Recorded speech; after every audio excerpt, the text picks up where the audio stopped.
নমস্কার বন্ধুরা, আমি বানিয়েছি আজকে মাছের দো পেঁয়াজা। দো পেঁয়াজার জন্য আমি কাতল মাছ নিয়েছি। মাছটাকে ভালো করে একটা ফ্রাইং প্যানে ভেজে নিয়েছি এপিঠ ওপিঠ।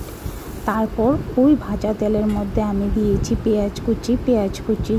পেঁয়াজগুলি ভালো করে একটু ভাজা হয়ে গেলে ওর মধ্যে দিয়ে দিয়েছি ধনিয়া গুঁড়ো, জিরে গুঁড়ো, লঙ্কা গুঁড়ো, নুন হলুদ দিয়ে ভালো করে পেঁয়াজটা মশলাটাকে কষিয়ে নিয়েছি। মশলাটা কষানোর পরে আমি তাতে দিয়েছি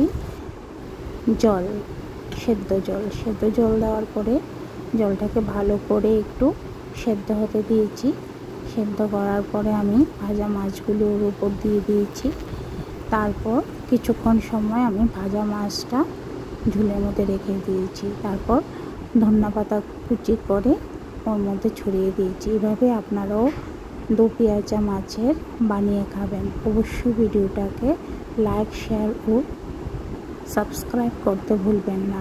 দেখা হচ্ছে পরের কোনো নতুন ভিডিওতে।